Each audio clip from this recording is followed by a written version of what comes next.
Banyak orang mulai melakukan investasi karena ikut tren, ikut teman, atau bahkan karena takut ketinggalan momentum. Saham naik, emas banyak dibicarakan oleh masyarakat, dan rasanya semua orang berlomba-lomba untuk masuk ke berbagai instrumen investasi. Tapi ada satu pertanyaan penting. Sebenarnya apa sih tujuan investasi kita? Karena tanpa tujuan investasi yang tepat dan tujuan keuangan yang tepat, investasi justru bisa membuat kita terjebak dalam keputusan yang emosional.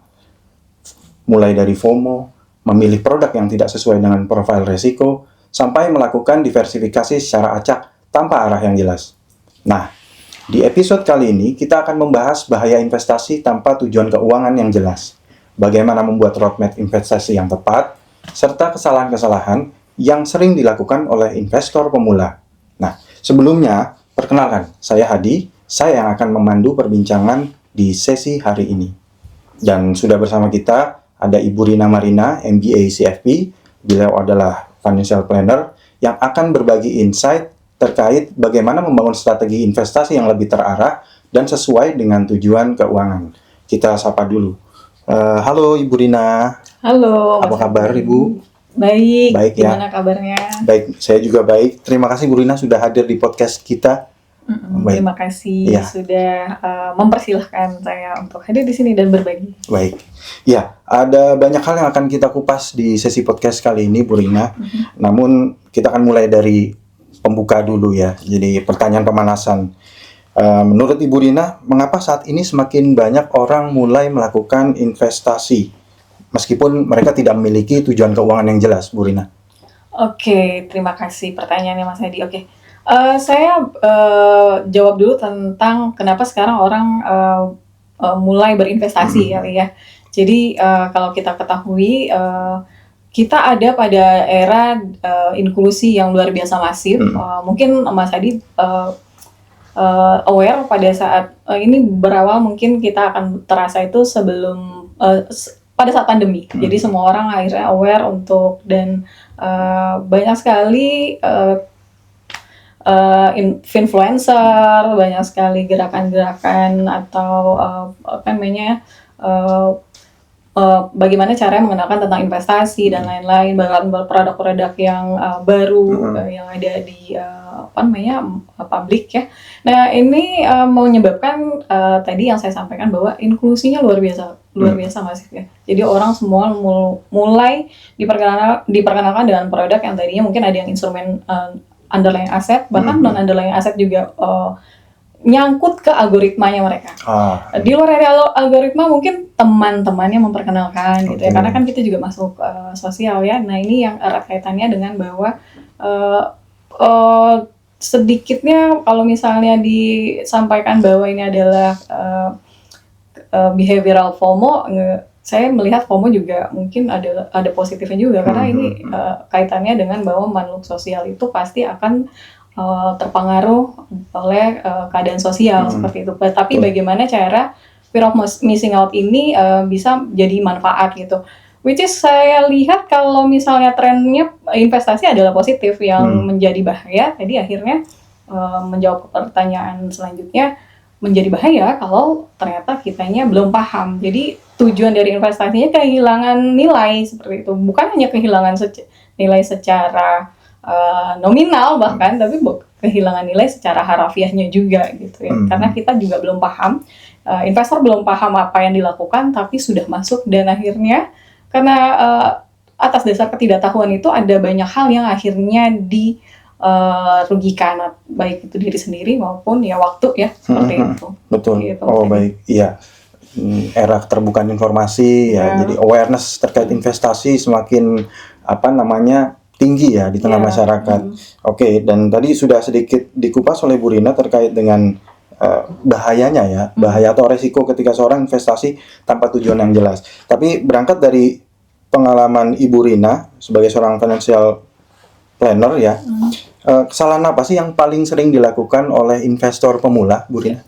Nah ini dia. Ini pertanyaan bagus sekali ya. Kenapa kesalahan apa sih yang biasanya dilakukan oleh investor pemula tadi ya? Karena inklusinya luar biasa, dia dapat informasi yang luar biasanya masif ke ranahnya mereka, baik itu dari gadgetnya, dari informasi di lingkungan sekitar, tanpa kadang-kadang ya tanpa diteliti dulu gitu ya. Jadi sudah ada mendrafting untuk implementasi atau call to action-nya udah jalan duluan tuh tanpa dia paham. Jadi kalau misalnya kita lihat ada beberapa campaign dari regulator gitu ya, paham punya pantau gitu ya.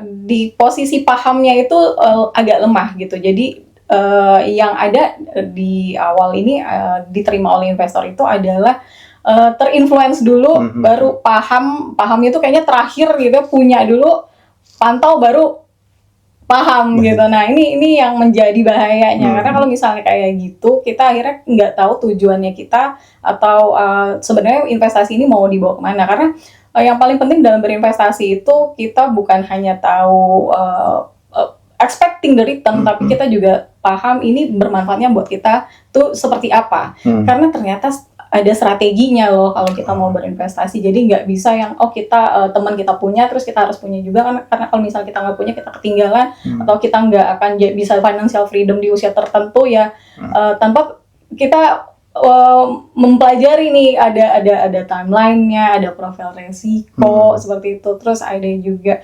instrumen-instrumen atau kelas aset apa yang cocok gitu dengan tujuan keuangan di timeline yang ditentukan itu. Nah itu sih yang menjadi bahaya, bahwa kita kurang paham gitu terkait instrumen gitu. Menarik tadi terkait dengan 3P ya Bu Rina ya.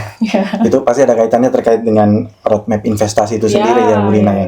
Oke, baik, kita bicara sedikit terkait dengan roadmap investasi. Mengapa roadmap investasi itu penting sebelum seseorang bisa memilih produk investasi yang tepat berdasarkan profil investor tersebut, Bu Rina? Iya. Kenapa roadmap itu penting? Ini sama seperti kayak kita mau bangun gedung, Mas Hadi. Jadi kalau kita mau bangun gedung atau rumah gitu, properti apapun, kita perlu melakukan perencanaan di awal. Jadi itu gunanya teman-teman perencana keuangan gitu. Itu membantu teman-teman untuk gather lagi apa yang mau dilakukan terhadap tujuan keuangannya. Kenapa kita harus melakukan perencanaan di awal? Agar kita tahu nih, kita roadmap ini mau dibawa kemana, investasi ini tujuannya buat apa di kehidupan kita gitu loh. Nah kalau nggak ada roadmap, jadi kayak kita bangun rumah tadi tanpa misalnya tiba-tiba kita bangun atapnya dulu gitu kan. No base sama sekali, nggak ada tiang, nggak segala macam, ya pasti kan roboh gitu kan. Betul. Atau misalnya tiba-tiba bangun kamar mandinya di luar gitu.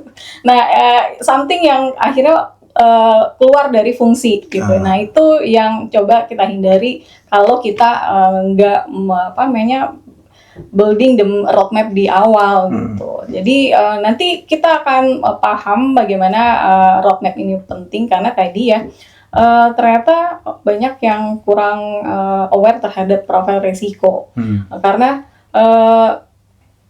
tadi inklusivitas atau inklusi yang banjir, semua informasi kan seolah-olah sama ya. Yang informasi yang didapat di US itu seolah-olah sama dengan emerging market gitu. Padahal belum tentu emerging marketnya bisa absorb semua informasi itu, karena balik lagi ke demografi, rata-rata pendapatan, rata-rata knowledge gitu ya, itu yang masih ada gap gitu ya. Jadi di sini kita perlu tahu bagaimana apakah aset itu atau apakah investasi yang ditawarkan itu memang cocok untuk misalnya di Indonesia, kayak gitu. Itu salah satu contoh ya. Kalau misalnya ngomongin tentang itu pasti ngerti kan yang mana yang mau saya sebutkan. Tapi di luar dari itu, padahal di dalam Indonesia sendiri kan yang ada underlying asetnya yang tentunya pasti aman buat investor nih yang baru mau belajar, bahkan itu banyak gitu. Baik. Ya, jadi penting untuk kita bisa memilah-milah informasi yang ada agar itu sesuai dengan profil risiko saat kita ingin melakukan investasi, Bu Rina ya. Oke, baik. Gimana sih Bu Rina kira-kira cara paling sederhana untuk kita menentukan roadmap investasi berdasarkan tujuan keuangan dan time frame yang tepat? Oke, cara yang paling mudah adalah ya tadi ya, di awal pada saat kita dapat informasi ini kita keep sebagai ini adalah sesuatu hal yang baru buat kita, lalu kita coba kumpulin ya, kita kumpulkan piece demi piecesnya gitu. Setelah itu ya kalau kita ngomongin tentang perencanaan keuangan, kita ngomongin tentang tujuan kan. Kalau kita ngomongin tentang tujuan, tentunya kita harus ada melakukan ya tadi road mapping dengan mencatat gitu ya. Kalau istilah saya sih journaling gitu ya. Mau ngapain, sedetail apapun tujuan keuangannya itu kita bisa catat loh Mas Adi. Jadi misalnya gini, kita bagi aja dari 3 segmen gitu ya. Ada jangka pendek, jangka menengah, jangka panjang. Ini udah hal yang common yang diinformasikan semua perencana keuangan ya. Jadi kita list detail aja. Kalau misalnya teman-teman mau ngelis ini yang di atas itu adalah yang jangka pendek, di paling bawah itu yang yang paling panjang ya nggak apa-apa. Didetailin aja apa sebenarnya kebutuhan kita gitu ya. Every single detail itu keinginan bahkan needs ya. Jadi kalau misalnya ngomongin perencanaan keuangan bukan berarti kita cuma ngomongin menahan konsumsi loh Mas Adi, tapi juga expecting kita mau ngapain gitu ya. Tapi karena kita ada catatannya, tentu kita punya efikasi atau dorongan untuk bisa gimana caranya itu dapatkan itu ya. Jadi pasti otomatis kerjanya lebih giat biar dapat income yang lebih bagus. Terus kalau misalnya income yang di aktifnya kurang pasti ada mau rencana mau lebih meningkatin mereka akan mencari side job untuk income-nya bisa memenuhi semua tujuan keuangannya. Jadi every single detail apa yang kita mau ya needs itu dicatat aja gitu ya. Jadi kalau misalnya kayak jangka pendek gitu ya, kebutuhan jangka pendek apa sih? Kebutuhan jangka pendek misalnya tahun depan kita mau bayar pajak, kita tahun depan mau buat kurban gitu kan. Terus anak sekolah mau masuk SD di tahun depan, atau yang nomor 1 mau SMP kayak gitu, itu di jangka pendek misalnya.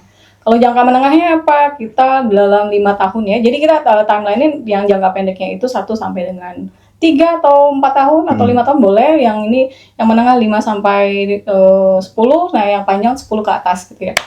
Jadi setelah itu kita coba kembali lagi ke jangka menengah. Tujuan jangka menengahnya apa? Tadi misalnya kalau udah biasanya sih rata-rata kalau kita udah berkeluarga pasti urusannya dana pendidikan ya. Betul. Setelah itu holiday gitu, mau ke Eropa, mau umroh ya. Jadi religinya juga dimasukin aja di jangka menengah. Jangka panjangnya apa? Di luar dari persiapan pensiun, mau pergi haji ya. Hajinya mau ONH kan. Jadi udah mikirnya udah yang gede-gede gitu. Nggak apa-apa, nggak masalah, dicatat aja. Every single detail apa tujuan kita masukin ke dalam catatan tersebut. Terus kita akhirnya sudah kelihatan nih jumlah. Bukan hanya tujuan, jadinya nanti di list itu kita juga tahu itu nominalnya berapa. Nilai nominal sekarang seperti itu. Nah, kalau di CFP kami mempelajari ini juga melakukan perhitungan dengan compounding ya. Jadi compounding ini bukan hanya diinvestasi di compound, tapi juga inflasinya kita compound. Jadi ekspektasi kenaikan rata-rata misalnya kalau uang pendidikan di menengah atau 5 tahun lagi dengan inflasi rata-rata setiap tahun 4-5% itu berapa kenaikannya ya. Kita udah tahu tuh nominal totalnya kan. Nah, itu yang akhirnya kita tahu angkanya, terus kita ekspektasikan gimana caranya mendapatkannya, gimana cara kita melakukan upaya untuk bisa memenuhi itu gitu dengan berinvestasi. Nah, investasi ini, itu tadi ada profile risk ya. Jadi di profile risk ini yang akan bisa menjaga kita ya. Jadi benchmarking kita untuk ekspektasi pengen return tinggi tanpa bisa mengabsorb resiko tinggi itu nggak mungkin gitu ya. Jadi resiko dan return itu hand in hand. Jadi ekspektasi dari semua tujuan keuangan kita yang bisa beat up the inflation gitu ya. Itu kita harus benar-benar mindful gitu nominalnya dengan kendaraan investasi yang tepat gitu. Jadi ada investasi dengan profile risk rendah, low risk gitu, itu returnnya berapa gitu ya. Lalu ada yang kalau moderate itu kita mungkin 7-10. Nah, yang agresif ya di luar dari itu, tapi agresif biasanya kita masuknya ke ya produk-produk yang lebih resiko tinggi, tapi juga nanti kita akan bicara tentang komposisi juga mempengaruhi seperti itu. Agar ya itu tadi, jadi kita nggak kena yang tadi ditanyakan tentang bahayanya orang yang berinvestasi tapi tidak paham apa sih yang dihadapi ini gitu. Baik. Gitu, Oke, baik, menarik, sangat komprehensif penjelasannya. Jadi kita tentukan tujuan keuangan dan kemudian kita kategorikan berdasarkan time frame apakah jangka pendek, menengah, dan panjang ya Bu Rina ya. Baik. Nah, lalu dengan tujuan-tujuan investasi tersebut gitu ya, kita pasti punya target-target tujuan keuangan yang harus kita capai gitu. Nah, apakah kita juga harus menggunakan instrumen investasi yang berbeda untuk tiap tujuan tersebut, Bu Rina? Nah, betul sekali. Nah, ini pertanyaan yang relatable akhirnya dari description yang tadi saya sampaikan akhirnya kan. Karena kalau misalnya tadi kita sudah mulai detailing about kita punya tujuan keuangan jangka pendek, jangka menengah, jangka panjang, akhirnya mau nggak mau kita harus kenal produknya apa. Harus kenal aset keuangannya itu apa yang bisa membantu kita dalam menyiapkan tujuan keuangan. Jadi kalau untuk yang jangka pendek itu kita sarankan dengan produk yang tidak terlalu beresiko gitu ya, yang low risk gitu, yang konservatif. Nah, produknya apa tuh kalau yang konservatif? Kalau konservatif kan dan ini juga bisa jadi starter pack ya buat teman-teman yang baru memulai gitu, jadi investor baru gitu ya. Kalau bisa jangan langsung inklusi itu kita telan mentah-mentah gitu kan dari teman atau dari algoritma yang tadi saya sampaikan, bahwa bisa saja nggak semua orang cocok gitu dengan produk yang ditawarkan. Jadi kalau belum pernah punya produk keuangan sama sekali, kita sebutnya itu konservatif. Nah, kalau konservatif produknya cocok itu reksadana pasar uang, surat berharga negara. Nah, kalau surat berharga negara tuh varian yang buat retail ada 4 macam. Nanti saya coba jelaskan. Nah, ini kenapa kita pilihnya itu dulu untuk di tujuan keuangan jangka pendek, karena kalau misal tujuan keuangan jangka pendek itu kita nggak butuh dananya kan cepat ya, butuh dananya tuh dalam waktu dekat. Jadi kita nggak bisa rely dengan uncertainty. Jadi yang kita masuk ke produk yang udah pasti aja gitu ya. Dibilang pasti untung enggak, tapi resikonya lebih rendah seperti itu. Nah, kalau tujuannya jangka menengah itu bisa pilih yang moderate dengan profile risk yang tadi moderate ya. Produknya yang cocok apa? Bisa reksadana pendapatan tetap, ya fixed income. Lalu ada reksadana campuran atau bisa reksadana saham. Juga bisa diselingi mulai mau belajar tentang obligasi korporasi dan saham tapi LQ45. Itu yang moderate. Nah, moderate ini ekspektasi returnnya kalau misalnya nanti teman-teman udah bahas, udah mencatat tadi melakukan neraca tujuan setiap tujuan keuangan itu kita bisa mudah sekali mendapatkan informasi return per produk itu berapa gitu ya. Jadi kalau moderate misalnya 7 sampai dengan 8% lah, artinya di atas dari low risk ya. Low risk kan ISBN-nya tadi 5,2 kalau sekarang atau 5,5 lah. Jadi di atas dari itu ya starting bisa 6 sampai dengan 8% gitu untuk moderate dengan produk-produk itu. Nah, profile risk agresif, nah ini semuanya ya dari konservatif, moderate, dan agresif itu ada di Indonesia dan produknya pakai underlying asetnya Indonesia sebenarnya gitu. Jadi saya rasa cukup aman dan nasionalis ya. Gitu. Nah, kalau yang agresif kita mulai bisa belajar tentang saham tadi di moderate mungkin bisa agak bersinggungan kita agak tabrakan ya dari moderate ke agresif dengan saham defensif, saham-saham LQ45 gitu, saham-saham blue chip. Itu lihatnya gimana, makanya kalau kita dapat informasi ini, kita gali lagi informasi lebih dalam, kita bisa mendapatkan semua informasi 45 kode saham defensive stock itu atau LQ45 itu mudah banget. Scroll aja gitu kan, dari misalnya ChatGPT juga bisa jawab gitu kan, atau Google kita juga bisa jawab gitu. 45 kode saham yang defensive stock gitu, itu yang likuiditasnya menarik gitu kan, yang memang performance bisnisnya juga bagus gitu kan, dan governance juga good governance gitu.